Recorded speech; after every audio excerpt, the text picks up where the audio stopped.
बरेली में अंबेडकर मूर्ति को लगाने पर बवाल हो गया। इस दौरान लोगों ने छतों से पुलिस की मौजूदगी में पथराव शुरू कर दिए। मौके पर काबू पाने के लिए पुलिस ने हल्के बल का भी प्रयोग किया। बरेली में अंबेडकर मूर्ति लगाने को लेकर बवाल हो गया।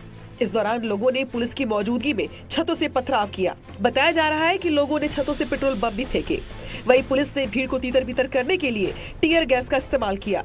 मामला सिरौली थाना क्षेत्र के साहूकारा मोहल्ले का है। अंबेडकर मूर्ति को लेकर पहले भी विवाद हो चुका है।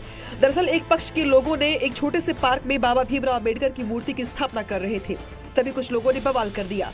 फिलहाल पुलिस की कार्रवाई जारी है।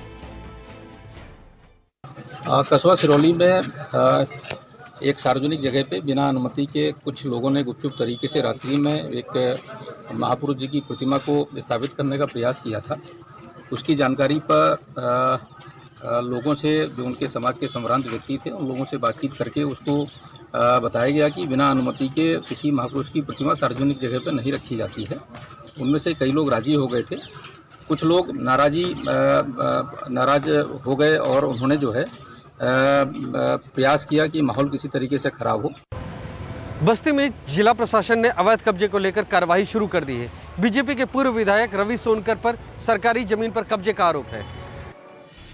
बस्ती में जिला प्रशासन ने अवैध कब्जे को लेकर कार्रवाई शुरू कर दी है। डीएम के निर्देश पर एसडीएम, तहसीलदार समेत राजस्व की टीम ने अवैध कब्जे को हटवाया है। दरअसल बीजेपी के पूर्व विधायक रवि सोनकर पर आरोप था कि उन्होंने रातों रात अवैध तरीके से सरकारी अभिलेखों में दर्ज गड्ढे को मिट्टी पाट कर उसे अपने कब्जे में ले लिया था और अपने भवन तक जाने के लिए रास्ते का निर्माण करवा लिया। इसके बाद स्थानीय निवासी ने जिला प्रशासन से शिकायत की। इसके बाद एसडीएम ने खुद मौके पर पहुंचकर मुआयना किया। वहीं लेखपाल की तहरीर पर पूर्व विधायक रवि सोनकर के खिलाफ केस भी दर्ज कर लिया गया है। प्रशासन की टीम ने हमें फोन किया, विधायक जी आज आपकी जमीन है, उसका पैमाइश होगा। मैं स्वयं आके पैमाइश करा रहा हूँ, पैमाइश में सहयोग करा रहा हूँ। सहयोग इसलिए कर रहा हूँ कि जो लगातार आक्षेप लगता है नेताओं के ऊपर कि आपने जमीन का ये कर लिया, ये हमारी जमीन हमारे पिताजी के, स्वर्गीय पिताजी के नाम से है और लगातार इस पे फिर दूसरे उस पीढ़ी पे आया है।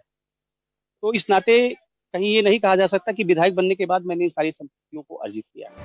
सुल्तानपुर में दिव्यांग महिला से रेप करने के आरोपी को पुलिस ने मुठभेड़ के दौरान गिरफ्तार किया है। 3 दिन पहले महिला से रेप के बाद आरोपी फरार चल रहा था। सुल्तानपुर में 3 दिन से फरार रेप के आरोपी को पुलिस ने मुठभेड़ के बाद गिरफ्तार किया है। बदमाश पर 3 दिन पहले में रेप के आरोपी के पैर में गोली लग गई और वो घायल हो गया। थाना दमुहा में दिनांक 4 नवंबर रात को अभियुक्त प्रिंसिपल द्वारा एक महिला जो अकेले घर में अकेली थी और दिव्यांग थी, उसका साथ दुराचार किया गया। इसमें पुलिस तत्काल मुकदमा पंजीकृत की। उसके बाद अभियुक्त की तलाश करती रही। आज मुखबिर की सूचना पे पता चला कि वो लंबुआ क्षेत्र में कहीं पे है। पुलिस तत्काल वहाँ पे उसको पकड़ने के लिए पहुंची। मुजफ्फरनगर में एक महिला को संदिग्ध परिस्थितियों में गोली लगने का मामला सामने आया है, जिसमें पुलिस ने तहरीर के आधार पर मामले की जांच शुरू कर दी है। मुजफ्फरनगर में बदमाशों ने पूजा के लिए मंदिर जा रही एक महिला को गोली मार दी। दिन निकलते ही फायरिंग होने से सनसनी फैल गई। घटना बुढ़ाना इलाके के मदीनपुर गांव का है। वहीं फायरिंग की सूचना पर पुलिस गांव पहुंची और मामले की जांच शुरू कर दी है। घटना के खुलासे के लिए पुलिस ने 2 टीम गठित की है। दरअसल सवेरे एक महिला अपनी ननद के साथ खेत पर देवता पूजन के लिए जा रही थी। उसी दौरान 2 हथियारबंद बदमाशों ने महिलाओं को डराकर लूटपाट करनी चाहिए, जिसका विरोध करने पर बदमाशों ने महिला के पैर में गोली मार दी, जबकि ननद ने पास ही एक खेत में घुसकर अपनी जान बचाई। हाँ, वो एक ममतेश, श्रीमती ममतेश हैं, उनके पैर में पिंडली पे गोली लगी हुई है। फायर आर्म इंजरी है, खतरे से बाहर हैं और उसमें 2 टीमें गठित की गई हैं और जल्दी से जल्दी घटना का अनावरण हो। सर, प्रथम दृष्टया क्या लग रहा है? प्रथम दृष्टया कुछ लग रहा है, कुछ बातें मिसमैच हो रही हैं। अलीगढ़ में शराब का विरोध करने पर बदमाशों ने एक साधु पर हमला कर दिया। आरोप है शिकायत लेकर थाने पहुंचे साधु पर ही पुलिस ने कार्रवाई शुरू कर दी है। अलीगढ़ में शराब का विरोध करने पर बदमाशों ने एक साधु पर जानलेवा हमला कर दिया। आरोप है कि शिकायत लेकर थाने पहुंचे साधु के खिलाफ ही पुलिस ने धारा 151 की कार्रवाई कर दी। अब पीड़ित साधु ने एसएसपी से न्याय की गुहार लगाई है। घटना छर्रा थाना इलाके के सिहावली गांव की है। एसएसपी ऑफिस पर अपनी शिकायत लेकर पहुंचे पीड़ित साधु ईश्वरदास ने कहा कि दबंगों ने 4 नवंबर की रात को गालियां दी, जिसका विरोध करने पर अपमानित किया गया और आज सुबह आरोपी अपने परिजनों को लेकर आए और मारपीट की। ये अभी हम लोग जब जन सुनवाई कर रहे थे उस दौरान आया था। वरिष्ठ पुलिस अधीक्षक महोदय ने उस पर तत्काल अभियोग पंजीकृत करने के लिए दिया है। गुणदोष के आधार पर उसका निस्तारण किया जाएगा। बीजेपी के स्टार प्रचारक सीएम योगी आदित्यनाथ ने हिमाचल के रण में जनसभा को संबोधित किया है। इस दौरान ऊना के हरौली विधानसभा में सीएम योगी आदित्यनाथ ने डबल इंजन की सरकार का महत्व भी बताया और इसके साथ ही कांग्रेस पर जमकर निशाना भी साधा। हिमाचल के चुनावी रण में बीजेपी के स्टार प्रचारक सीएम योगी ने हुंकार भरी। ऊना की हरौली विधानसभा क्षेत्र में सीएम योगी ने बड़ी जनसभा को संबोधित किया। इस दौरान सीएम योगी ने यूपी के विकास मॉडल की भी तारीफ की।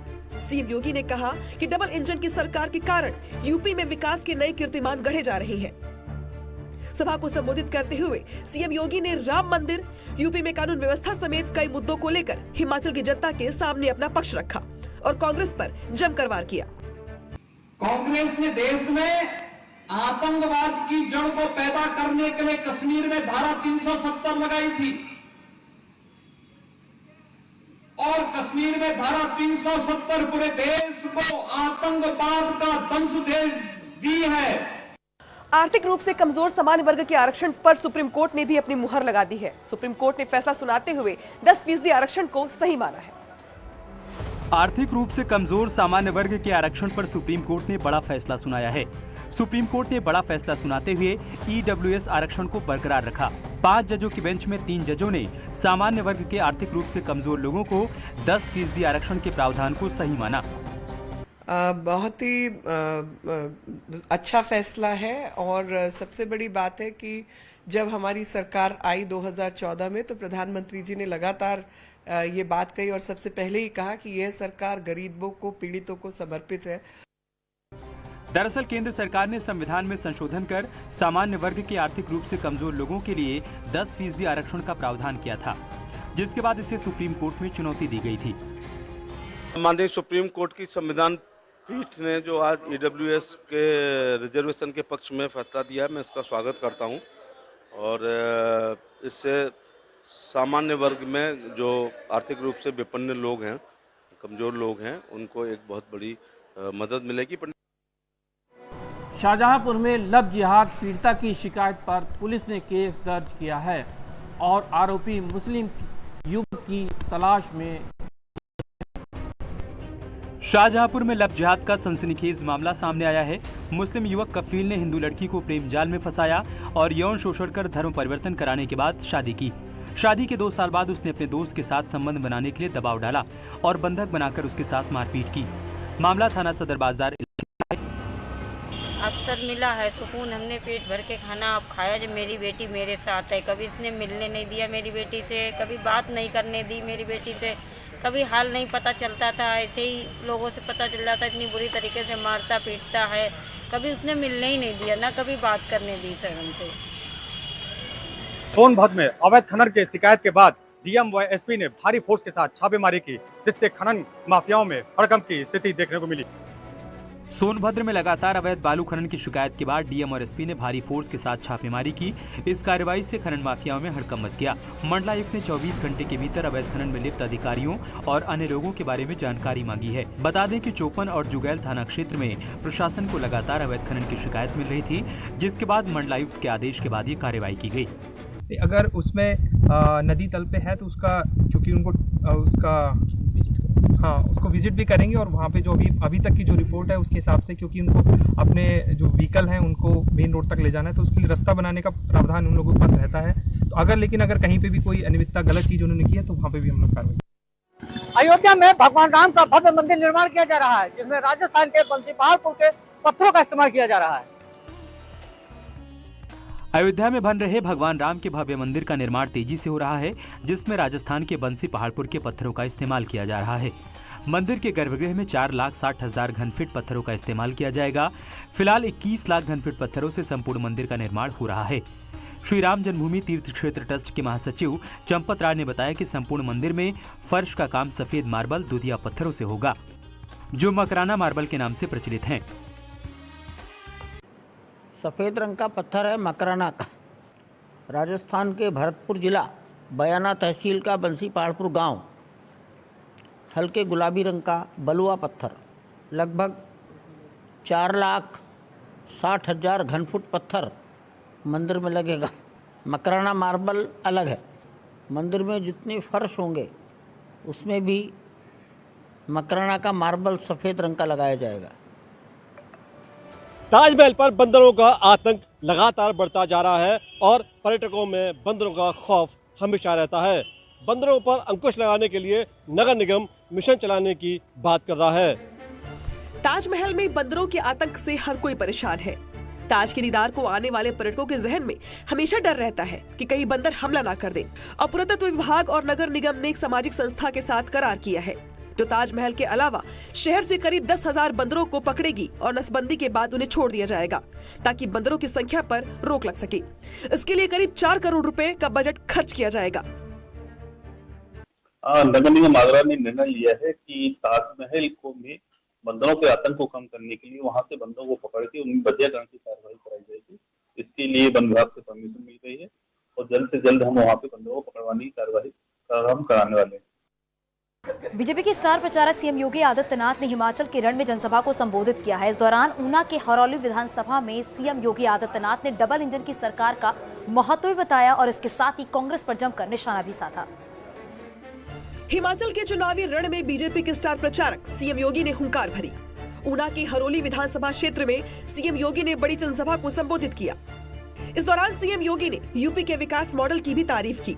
सीएम योगी ने कहा कि डबल इंजन की सरकार के कारण यूपी में विकास के नए कीर्तिमान गढ़े जा रहे हैं।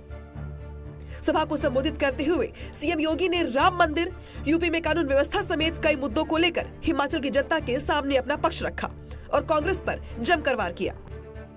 कांग्रेस ने देश में आतंकवाद की जड़ को पैदा करने के लिए कश्मीर में धारा 370 लगाई थी और कश्मीर में धारा 370 पूरे देश को आतंकवाद का दंश दे दी है। चंद्र ग्रहण का असर कल बद्रीनाथ मंदिर के कपाट पर भी रहेगा। मंदिर प्रशासन ने कल सुबह से लेकर शाम तक बद्रीनाथ धाम के मंदिर के कपाट बंद कर दिए हैं। चंद्र ग्रहण के चलते मंगलवार को भगवान बद्री विशाल के कपाट कल दिन भर श्रद्धालुओं के लिए बंद रहेंगे। सुबह 8:19 से कपाट शाम 6 बजे तक बंद कर दिए जाएंगे। इसके बाद ग्रहण के मोक्ष काल बीतने के बाद फिर से दर्शनों के लिए कपाट खोल दिए जाएंगे। दरअसल मंगलवार सुबह से ही चंद्र ग्रहण लग रहा है। इस दौरान मंदिर में पूजा अर्चना पूरी तरह से वर्जित रहेंगे। इसी को देखते हुए मंदिर प्रशासन ने कपाट बंद रखने का फैसला किया है।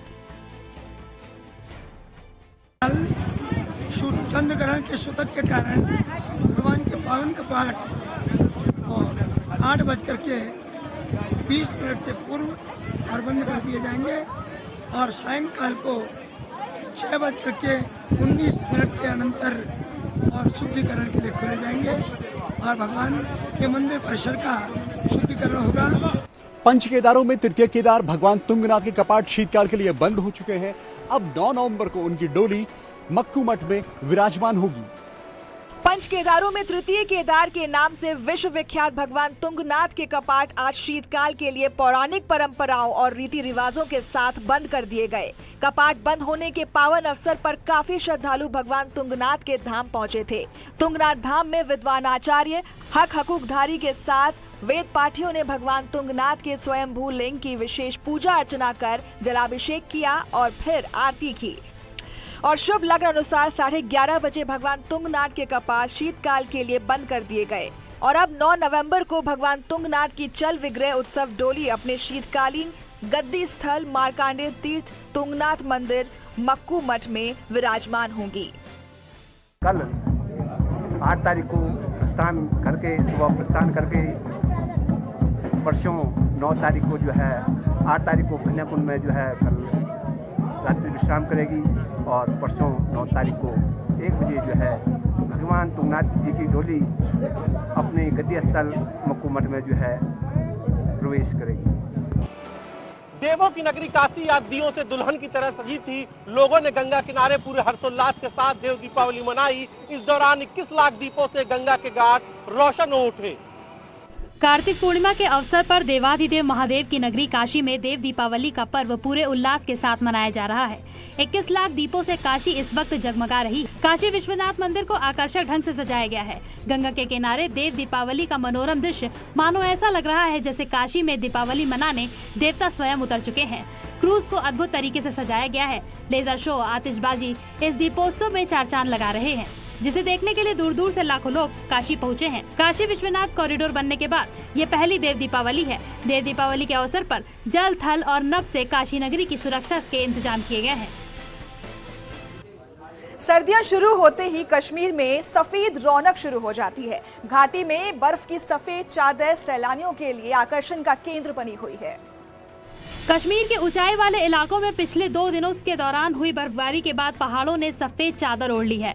प्रसिद्ध पर्यटन स्थल गुलमर्ग में बर्फबारी का मजा लेते हुए सैकड़ों पर्यटक देखे जा सकते हैं।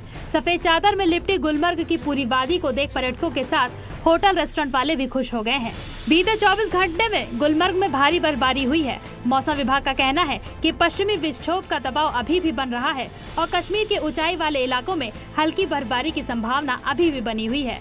वहीं पर्यटन से जुड़े लोगों का कहना है कि बर्फबारी का सिलसिला अब शुरू हो चुका है। पर्यटकों के आने का सिलसिला भी अब लगातार बढ़ जाएगा। हम पर्यटकों के स्वागत के लिए पूरी तरह तैयार हैं। बहुत अच्छा लगा और हम जिन दिनों में आए उन्हीं दिनों में स्नो हो गई तो हमें बहुत अच्छा लग रहा है। तो आपने कितना खेला कल शाम से? काफी खेला हमने, आप देख सकते हो।